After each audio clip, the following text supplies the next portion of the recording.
और आज ही सदी का सबसे झूठा प्रधानमंत्री संसद में खड़े होकर बोल रहा है यह देश अब अमृत काल की तरफ जा रहा है, एक नया सवेरा है। मैं उससे यहां रामलीला मैदान से यह सवाल करता हूं, किस बात का सवेरा और किस बात का अमृत काल? क्या इस मुल्क को इस बात के लिए विचार नहीं करना होगा? और कौन सा ये नया भारत है? मेरा सवाल ये है। हम ही को दरिया पे जाने से रोकने वाले हमसे ही पानी का हिसाब मांगते हैं। यह है आजादी के अमृत महोत्सव मनाने वाले मुल्क की हकीकत, कि वो बेच रहे हैं भारत को। मैं चैन से कैसे सो जाऊं, सौगंध मुझे इस मिट्टी की, मैं देश नहीं बिकने दूंगा। और जब वो प्रधानमंत्री बन जाए तो एक एक करके उन सारी चीजों को बेच दिया निजी हाथों में जो इस देश ने 70 साल में कमाया था, जैसे तैसे भी कमाया था। उसे चाय बेचते देश में किसी ने नहीं देखा, मगर देश बेचते इस देश के हर लोग देख रहे हैं, फिर भी ये मुल्क की आवाम खामोश है। मुझे अफसोस है इस मुल्क के लोगों के ऊपर, मगर इतना झूठा प्रधानमंत्री इस देश में कोई नहीं हुआ था। खुलेआम झूठ बोलना, और वही झूठ बोला था उस प्रधानमंत्री ने कि मैं आज इस देश का प्रधानमंत्री तब बन पाया जब बाबा साहब और उनका संविधान था। उत्तर प्रदेश में एक वैकेंसी निकली, उस वैकेंसी में शेड्यूल कास्ट की मेरिट जाती है कट ऑफ 35 नंबर और ईडब्ल्यूएस की मेरिट जाती कट ऑफ 3 नंबर।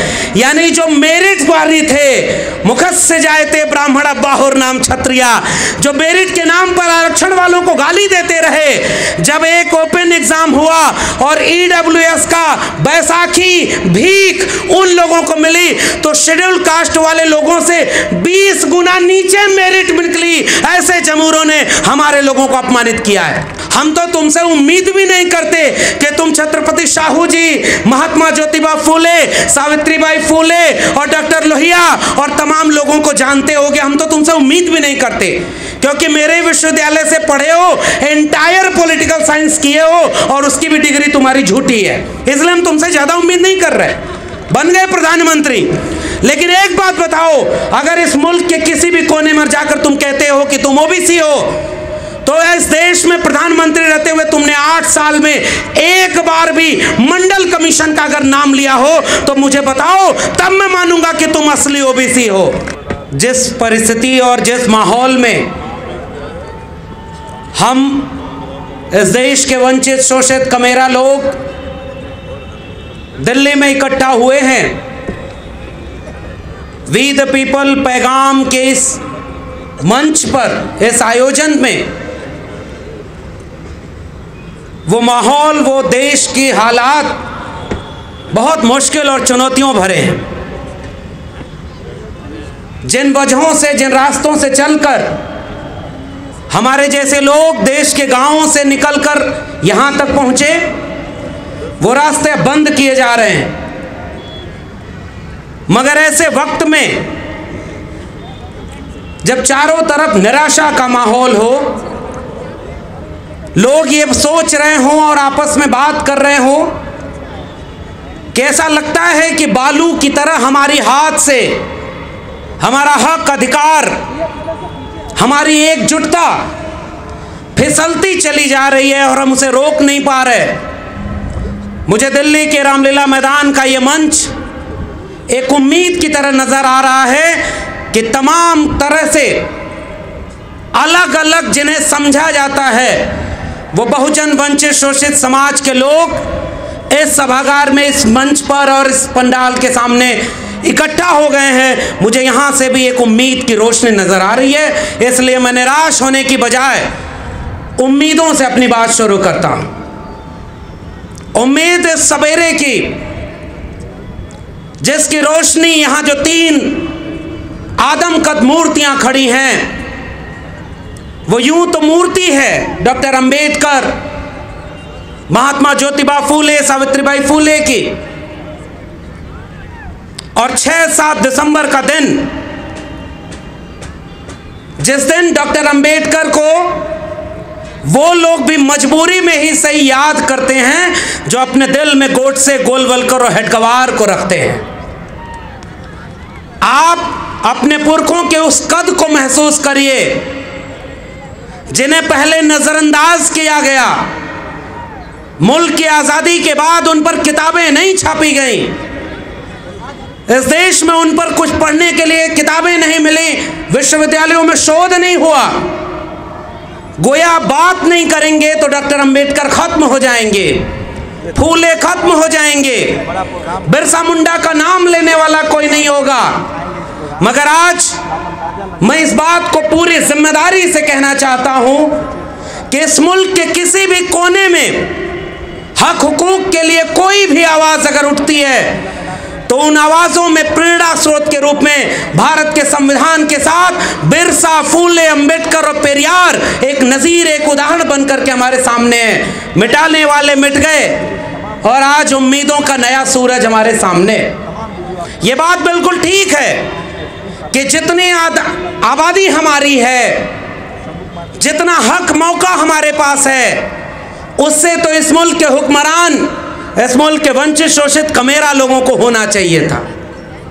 लेकिन अफसोस, मैं तो दिल्ली विश्वविद्यालय में पढ़ाने वाला एक ठेके पर प्रोफेसर हूं। अब इस समय ठेके की बात क्या करना, जब इस समय इस देश में ऐसे लोग प्रधानमंत्री बन जाएं जिन्होंने इस देश को यह भरोसा दिया था कि वो बेच रहे हैं भारत को, मैं चैन से कैसे सो जाऊं, सौगंध मुझे इस मिट्टी की, मैं देश नहीं बिकने दूंगा।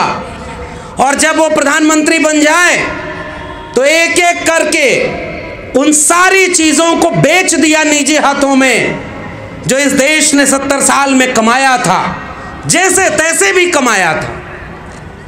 उसे चाय बेचते देश में किसी ने नहीं देखा, मगर देश बेचते इस देश के हर लोग देख रहे हैं, फिर भी ये मुल्क की आवाम खामोश है। मुझे अफसोस है इस मुल्क के लोगों के ऊपर कि उसने धोखा दिया, झूठ बोला। दुनिया, इस देश ने बहुत बुरे प्रधानमंत्री देखे, मगर इतना झूठा प्रधानमंत्री इस देश में कोई नहीं हुआ था। खुलेआम झूठ बोलना, और वही झूठ बोला था उस प्रधानमंत्री ने कि मैं आज इस देश का प्रधानमंत्री तब बन पाया जब बाबा साहब और उनका संविधान था। अरे भाई, अगर तुम बाबा साहब की वजह से प्रधानमंत्री बने तो बाबा साहब के सपनों का भारत बनाते, बिरसा और फूले के सपनों का, पेरियार के सपनों का भारत बनाते। तुम तो जुबान पर डॉक्टर अंबेडकर को रखते हो, बिरसा, फूले को, और दिल में गोडसे और गोलवलकर का भारत बना रहे हो। आज जब हम यहां बात कर रहे हैं, इस देश में राज्यसभा में शीतकालीन सत्र शुरू हुआ है और आज ही सदी का सबसे झूठा प्रधानमंत्री संसद में खड़े होकर बोल रहा है यह देश अब अमृत काल की तरफ जा रहा है, एक नया सवेरा है। मैं उससे यहां रामलीला मैदान से यह सवाल करता हूं, किस बात का सवेरा और किस बात का अमृत काल? क्या इस मुल्क को इस बात के लिए विचार नहीं करना होगा कि आजादी के 75 साल बाद जब तुमने इस देश के लोगों को गुमराह करने के लिए हर हाथ तिरंगा, हर घर तिरंगा, 2022 तक सबको घर दे देंगे, तमाम तरह के झूठे वादे किए, बुलेट ट्रेन चलाएंगे, 2 करोड़ रोजगार देंगे, 15 लाख रुपए देंगे, हवाई चप्पल वाले को हवाई जहाज में उड़ाएंगे, और ऐसा करते करते उस बेचने वाले ने सबसे पहले सपनों को बेचा और उसके बाद एक एक करके आपके हक अधिकार की जगहों को बेच दिया। तो किस बात के तुम प्रधानमंत्री और कौन सा ये नया भारत है? मेरा सवाल ये है। हम ही को दरिया पे जाने से रोकने वाले हमसे ही पानी का हिसाब मांगते हैं। आज तक तो कभी आपने इन तालीमी इदारों में, देश के विश्वविद्यालयों में बहुजनों को पहले आने से रोका। मैं एक ही विषय पर बात करूंगा कि इस पूरी वंचना में सबसे ज्यादा भूमिका भारत के संविधान के कमजोर किए जाने की कैसे है। और चूंकि विश्वविद्यालय से जुड़ा हूं तो मैं ये बात कह रहा हूं कि विश्वविद्यालयों में सबसे पहले तो हमारे लोगों को आने नहीं दिया। डॉक्टर अंबेडकर हो, फूले हो, पेरियार हो, इन सब ने जो सबसे महत्वपूर्ण लड़ाई लड़ी थी, कलम और किताब की लड़ाई लड़ी थी। कि अगर पीढ़ियों को कलम और किताब हाथ में पकड़ाएंगे तो वो केवल अपना मुस्तकबिल ही नहीं, इस मुल्क का मुस्तकबिल बदल कर रख देंगे।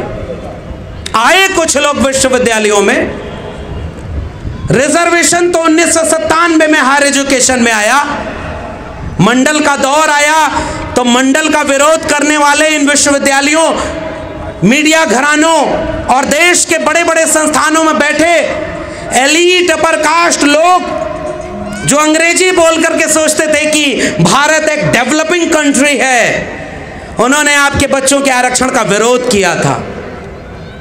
अभी एक वीडियो अभी वायरल हुई, पटना का एक जज, अब विडंबना देखिए, एक दिन 2 दिन पहले की वीडियो है कि वो जज जब ये कहता है कि भाई क्या सबके घर पे बुलडोजर चला दोगे, कानून का राज नहीं है क्या, तो वो जज इस देश के तमाम प्रगतिशील लोगों को बहुत पसंद आता है, एक नायक बनता है कि चलो भाई सारे जज बिके नहीं हैं, सारे कॉलेजियम से आकर के अपने रिश्तेदारों को जज बनवा करके सरकार की हाँ में हाँ मिलाकर न्यायपालिका को इस कार्यपालिका का गुलाम नहीं बना दिए। सारे जज राम मंदिर का फैसला आज सुनाए, कल राज्यसभा की शपथ लें, ऐसे नहीं हो गए। कुछ जज अच्छे भी हैं जो अच्छा फैसला सुना रहे हैं, सबने सर आंखों पर बिठाया। और जब उसी जज की एक वीडियो आई कि एक व्यक्ति जो सामने खड़ा है उसके ऊपर वो पटना हाई कोर्ट का जज कहता है क्या भाई आरक्षण से आए हो क्या, और उसके बाद पूरे कोर्ट परिसर में एक ठहाका लगता है। यह है आजादी के अमृत महोत्सव मनाने वाले मुल्क की हकीकत। अब आप कहते हैं कि भाई हम लोग ये शिकायत करते हैं अपने गांव के लोगों से, कम पढ़े लिखे लोगों से, कि उनको पढ़ने का मौका नहीं मिला तो वो पाखंड में बजी हैं, वो कांवड़ हो रहे हैं, वो अंधविश्वास में जी रहे हैं, और जब पढ़ लिख लेंगे तो समझदार बन जाएंगे। इस जज को जो जज बना है, पता नहीं कॉलेजियम से ही बना है, किसी की रिकमेंडेशन से बना होगा, वो इतना पढ़ लिख करके उस ओहदे पर बैठकर जब आरक्षण का मजाक बना सकता है तो कल्पना करिए एम्स से लेकर के देश के बड़े बड़े केंद्रीय विश्वविद्यालयों में आरक्षण पर कितना अपमान जलील हुआ होगा आपके अपने समाज का एक एक शख्स जिसको मेरिट के नाम पर दुत्कारा गया। जब इस देश में करोड़ों रुपए देकर के कोई डॉक्टर बना तो उस पर कोई चुटकुला नहीं बना कि इसने सीट खरीद करके डॉक्टर बन करके पेट में कैंची छोड़ दी हो, लेकिन अगर कोई आरक्षण से डॉक्टर बना तो लोगों ने मजाक बनाया है।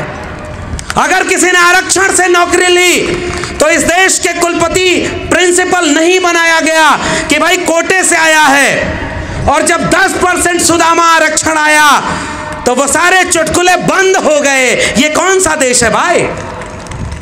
और मेरिट की बात करने वाले, उत्तर प्रदेश में एक वैकेंसी निकली, उस वैकेंसी में शेड्यूल कास्ट की मेरिट जाती है कट ऑफ 35 नंबर और ईडब्ल्यूएस की मेरिट जाती कट ऑफ 3 नंबर।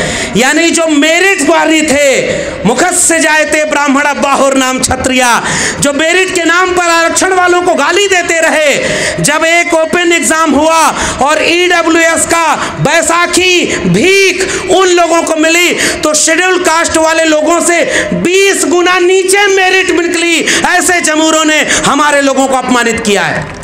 और इसलिए मैं केवल एक गुजारिश करने आपके बीच में आया हूं, इन नकली लोगों से डरने की जरूरत नहीं है।